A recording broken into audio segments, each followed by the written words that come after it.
आज की जो प्रेस वार्ता है, क्या बिंदु है उनके प्रेस वार्ता के? देखिए, महोगंज में कल एक बड़ा घटनाक्रम घटा।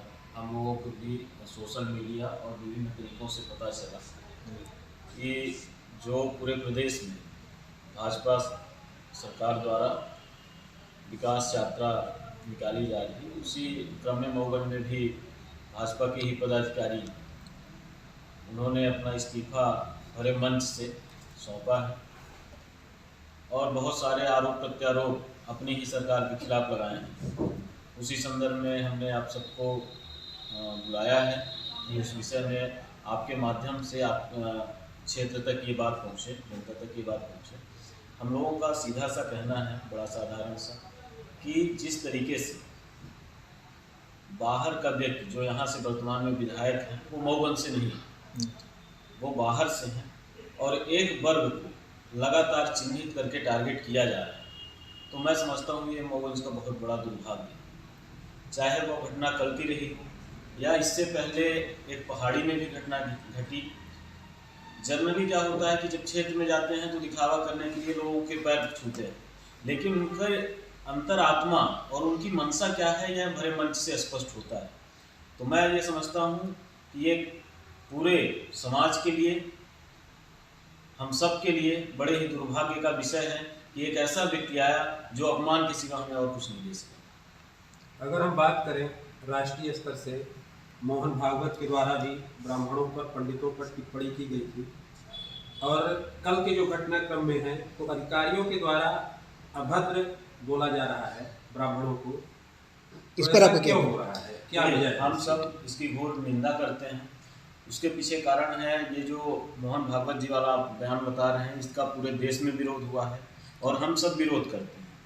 ये गलत तरीके से अपनी राजनीतिक रोटी सेकने के लिए एक वर्ग को टारगेट कर रहे हैं, जो कि यह बहुत ही गलत और न्यायोचित नहीं है। आपके पार्टी के नेता मंगू सरदार जी ने भी एक प्रेस वार्ता में ये कहा है कि वर्तमान विधायक जो महोगंज से हैं, उन्होंने रामायण जैसे पावन ग्रंथ को फाड़ा और तुलसी में गंदा पानी यहाँ तक पेशाब करने के लिए। उस पर आपका क्या ओपिनियन है, क्या कहेंगे इस पर? क्या कितनी सत्यता है इस पर? ये खास करके इस विषय में कोई मेरे कहने से नहीं होना है। ये पूरे क्षेत्र की जनता जानती है पूर्व का इतिहास जो रहा है कि इनकी धार्मिक आस्था क्या है। इस तरीके के ये कोई पहला कांड नहीं है, पूर्व में भी करते आ रहे हैं और उसी संदर्भ में हो सकता है कि उन्होंने अपना बयान जारी किया।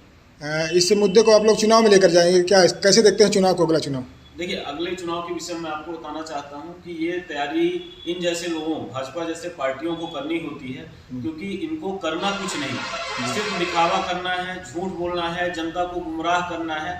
वास्तविकता ये है कि हमारी अगर पार्टी की बात करें या हमारे नेता श्री सुखेंद्र सिंह बन्ना जी की बात करें, वो निरंतर एक रूटीन में शुरू से 2018 के बाद और उसके पहले एक रूटीन में उन्होंने जनसेवा करी है।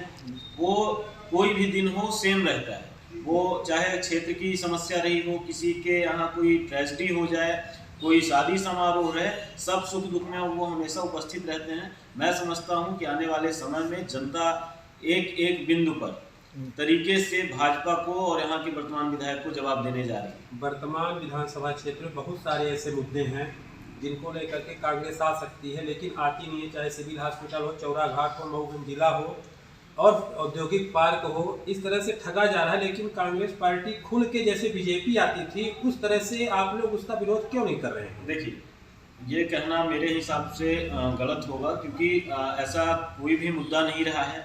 चाहे वो रोड की बात रही हो, चाहे अभी एक हाल में ही हम लोगों ने एमपीवी का आंदोलन करा था, धरना प्रदर्शन करा था। इसके पहले कॉलेज में जो भ्रष्टाचार हुआ और बहुत सारी चीज़ों में बदलाव किया गया, उसको लेकर करा है। तो कांग्रेस पार्टी निरंतर इन संदर्भ में धरना प्रदर्शन, आंदोलन, ज्ञापन, सब सारी चीज़ें कर रही है। और आने वाले समय में अगर आपको लगता है कि कोई ऐसे बिंदु हैं, तो आप भी क्षेत्र के लोग हैं, आपके संज्ञान में है, तो हम बिल्कुल उसके लिए भी तैयार हैं, आगे करेंगे। कल की घटना को क्या आप ब्राह्मणों का अपमान मानते हैं, और उसमें क्या आप लोग आगे अगली प्रक्रिया क्या रहेगी आप लोगों की? देखिए, इसमें बिल्कुल स्वाभाविक सी बात है कि अगर भरे मन से किसी को अपमानित करा जाए तो बिल्कुल अपमान है। वो कोई व्यक्ति विशेष नहीं। अगर सार्वजनिक रूप से शब्दों का प्रयोग किसी समाज वर्ग के लिए किया जाए तो निश्चित तौर पर यह बहुत ही गलत बात है और उसका हम लोग पूरे जोर से, पूरी ताकत से विरोध करते हैं।